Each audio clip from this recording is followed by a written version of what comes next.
Hello everybody, and welcome back to the channel. Half a year ago, I made one of my most complex videos ever on something I called Bloodstone Theory, a deep dive into the Forsaken's attempts to create a new plague to defeat the undead scourge, and the living as well. My central idea, derived from multiple quest lines and bits of evidence found in Lordaeron and abroad, was that the Forsaken were harnessing the evil power of Bloodstone, a possibly organic material harvested from the earth.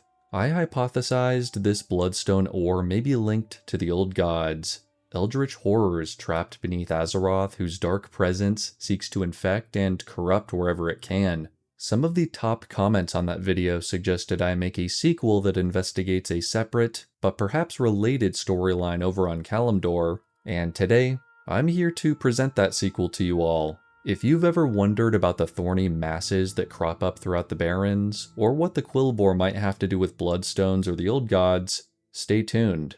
This is Bloodstone Theory Part 2, Agamaggan's Legacy. As always, thank you for the fun comments and support, and with all that being said, let's get right into it. As a young Horde adventurer starting out in either Durotar or Mulgore, the boar-like Quillbore race makes itself known early on as one of the major antagonists in central Kalimdor. Orcs and trolls help drive out the Razormane tribe from their settlements to the west of Razor Hill, while Tauren first encounter the Bristleback tribe in the dusty Brambleblade Ravine, and later at their sacred site of Red Rocks. Their influence is much more significant in the Barrens, with many of the hillsides overrun with the signature thorny brambles that reach around their huts and tents. Before the modern Horde began establishing itself in the region, the Quillbore were one of the most prevalent societies here, with their twin seats of power at Razorfen Kraul and Razorfen Downs in the far south of the zone. This video isn't specifically a deep dive into these two dungeons, but we will need to know a bit about them and their history to unpack today's lore theory. The Quillbore are a substantial presence in the first half of the game for Horde players, and while there are many quests in which you're sent to defeat members of one tribe or another, or to steal back stolen supplies, the quest I want to focus on first comes from an unlikely source, one of the Quillbore themselves. Mangletooth can be found in a cage at Camp Taraho, a captured Razormane awaiting execution who asks you to help him out by slaying members of the rival Bristleback clan. If you decide to help him out, he'll offer you a bit of information about his people's history and his current situation. You aid your people and they honor you. Mangletooth aids his people, and what do? They turn their backs on him. They forget him and leave him to rot in cage. I aid them even from locked behind bars, and they send no one to save me. My hatred is strong, but the time is right to tell you a tale. Long ago a battle took place between gods. Agamaggan, our great boar god, fell to the earth after being defeated in the War of the Ancients, his blood raining down and his bones torn asunder. Great thorns reached up out of the earth where his blood touched the ground, and his skull adorns one of the caverns to the south. The cavern being referred to here is none other than Razorfen Downs, the ancient burial site and temple of the Quillbore. The main entrance to the dungeon features the skull of a massive boar, the skull of the gigantic wild god Agamaggan, who fought on the side of the Night Elves and sacrificed himself to fend off the demons of the Burning Legion. After days, potentially weeks of fighting across the landscapes of Old Kalimdor, he fell shortly before the Sundering, his blood and body becoming one with the land that would transform slowly into the Barrens. Here's what the Archived World Dungeons page from the WoW website has to say about this area. Yet over time, in the areas where Agamaggan's blood fell, massive thorn-ridden vines sprouted from the earth. The Quillbore, believed to be the mortal offspring of the mighty god, came to occupy these regions and hold them sacred. The heart of these thorn colonies was known as the Razorfen. The great mass of Razorfen Kraul was conquered by the old crone, Charlgar Razorflank. Crafted from the same mighty vines as Razorfen Kraul, Razorfen Downs is the traditional capital city of the Quillbore race. The sprawling, thorn-ridden labyrinth houses a veritable army of loyal Quillbore, as well as their high priests, the Death's Head tribe. It's entirely possible the name of the Death's Head tribe came from the skull of Agamaggan that was later made into the macabre entrance to Razorfen Downs, and while recently the eastern side of Razorfen has been overtaken by the Undead Scourge, we know that historically all Quilboar worshipped Agamaggan as a source of power. We've heard mentions of the Boar God's blood being an important part of his history, and Mangletooth gives us some more details about how it can be utilized. Along with the thorns, the blood affected other aspects of the earth. Blood-red stones mixed in with other minerals. The bristleback dig up these shards and carry them as totems for strength in battle, and as totems for their magics. Bring Mangletooth many of the shards, and he will bless you with Quilboar magic, the magic of Agamaggan. The shards can be collected from bristleback Quilboar here in the Barrens, and can also be mined in copper and tin veins, which I think is a genius detail. You can exchange these shards with Mangletooth for a variety of temporary buffs, from increased run speed to additional stats for your character. This gives us our first strong parallel to Bloodstone ore, which also has magical properties. Before we move on to what else these blood shards are used for, let's quickly address the rest of Mangletooth's storyline. Mangletooth wants to get revenge on those who left him to his fate here in Camp Taraho, sending you to next defeat the Quilboar in his own tribe. 3 of my tribe came out of the crawl to lead the raids against the Horde.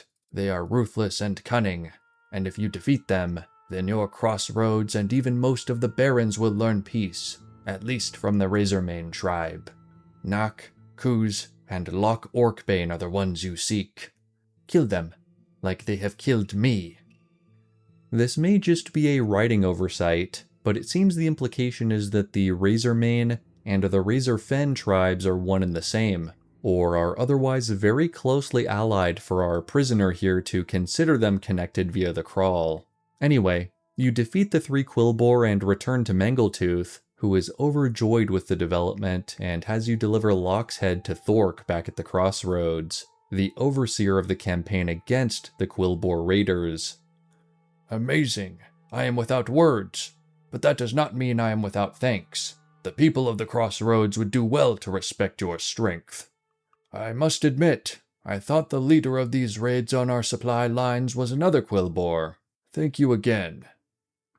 Do you see how one sentence can twist the entire conversation? I think this piece of dialogue, along with much of the revenge plot we've already heard about, points to Mangletooth himself being the true leader of the Razormanes. Captured and replaced by a new set of raiders, he wanted to eliminate them before using them to throw the Horde off his scent. He's also portrayed as more cunning than the average Quilboar, and also has a deep knowledge of the blood shards, which could point to him being a high caste member of the tribe. Cataclysm even confirms this subtext as absolutely true, as Mangletooth escapes from his cage and takes, or perhaps retakes, his position as chieftain of the Razormanes. The words of a prisoner, while first interpreted as helpful, actually serve to further one Quilboar's retribution. Maybe that's the true betrayal from within we experience here in the Southern Barrens. Let's return to the blood shards. We know that in the aftermath of Agamaggan's fall, his blood began to produce the twisting thorns that make up the Razorfen and the other examples we see throughout the region. From the history we covered earlier, we know the Quilboar discovered the major sites and settled there after they formed, meaning this thorn phenomenon can happen without the influence of the Quilboar. However, we also know it is a process that can happen under their control, especially when we consider the Quilboar dig up and use blood shards as a part of their magic. Most tribes include members who are known as Thorn Weavers, who can cast spells such as Entangling Roots and Thorns Aura, which both fit the theme rather well, and there's at least one example of a Horde settlement being overrun with thorns, an intentional attack by the Quilboar to drive someone from their land.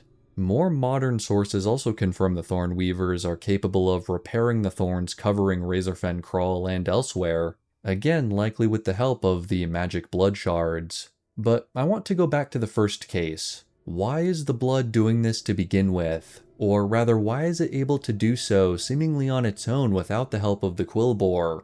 It is possible this is an inherent trait of the blood, which you would be led to suspect with just the base level of information.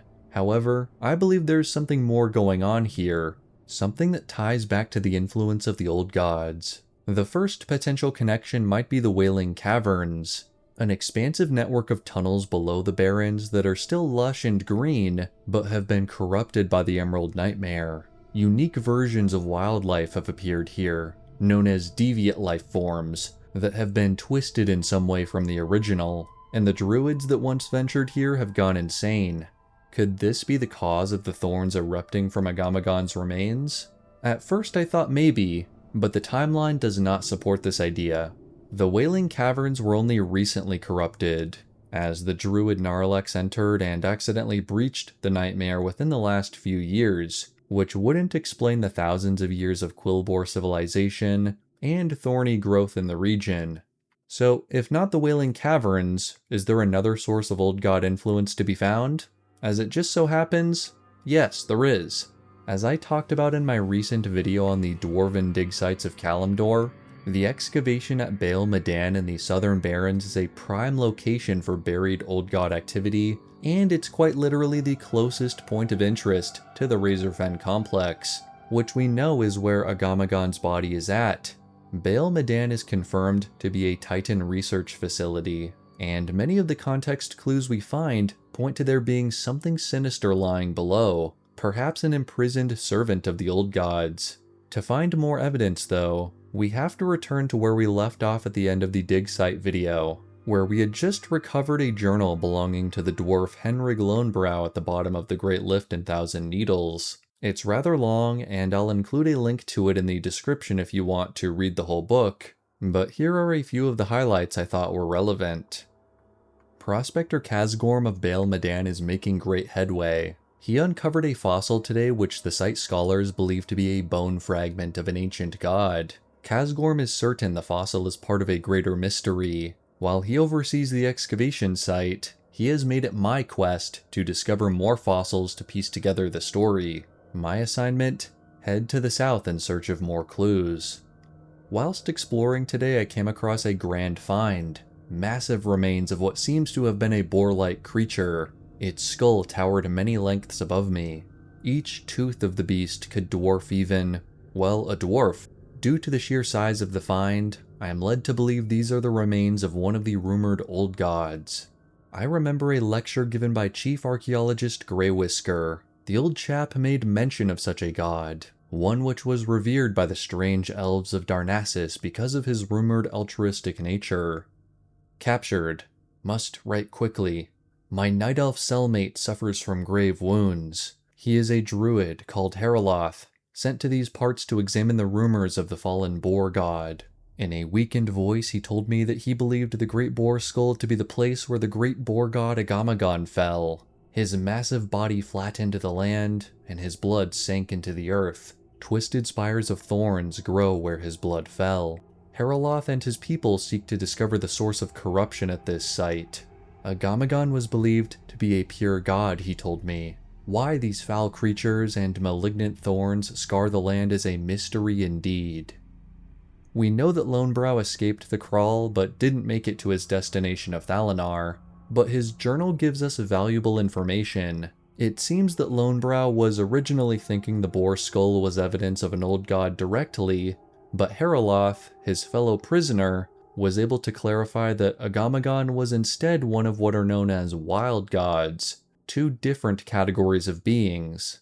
However, I think this mix-up is still very telling, as the dwarves are expecting to find clues pointing to the Titans or the old gods near their archaeological dig sites. It just so happens the body of a boar god is also in the area.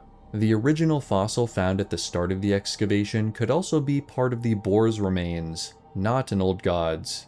Let me read that final section again. Heraloth and his people seek to discover the source of corruption at this site. Agamaggan was believed to be a pure god, he told me. Why these foul creatures and malignant thorns scar the land is a mystery indeed. From this, we can infer it doesn't make much sense for Agamaggan's blood to do this on its own. There had to be some type of force or catalyst for the matter to be manipulated in this way. twisting once living material into, as the passage says, a malignant growth on the land of the Barrens. Some of this has been engineered by the Quilboar, of course, but I believe the original colonies of thorns, those that were found and deemed sacred by the Quilboar, were created by Old God influence. When you think about it, twisting masses of thorns match the whole reaching tentacle vibe of the Old Gods, just in a slightly different way. It's hard to say the degree to which this propagation of the thorns is deliberate, or if it's a random side effect of dark energy hanging around the region, but if we know anything about the Old Gods and their behavior, it's that they want to spread their power and influence however they can, and they've been known to use organic matter to do so before, like how the Great Elven trees were exploited to develop the Emerald Nightmare. This is just a theory, but as you know, my intent with these videos is to line up all the evidence already in the game and present a possible explanation for how it could fit together that still makes sense in the context of classic WoW. We've never seen inside the ruins of Baal Medan, so we don't know what might or might not be down there acting as a source of corruption, but I think this would be an intriguing way for an old god or one of their servants to operate, commandeering the remains of a powerful force of nature and twisting it into growing unnaturally. The closest sort of example I can think of in fiction is the character of Godwyn from Elden Ring, who died but whose body remained cursed and continued to grow throughout multiple areas of the game. Pretty messed up.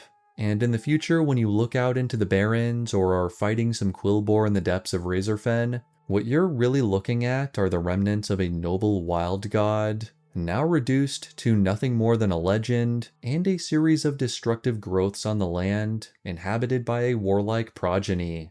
This is Agamaggan's legacy, and I think it's a tragedy worth pondering as you explore this vast land and learn more about its history. Thank you all so much for watching. I hope you learned something new today, and maybe next time you're spending hours upon hours leveling your Horde character in the Barrens like I am, you'll think about this region in a whole new way, and I'm curious to hear your thoughts down in the comments. I truly appreciate everyone who has tuned in to the channel, and the 2 playlists I've been working on this summer, and there are many more adventures soon to come. A special thank you to my channel members who provide bonus support for these videos, and until next time, may the Force be with you.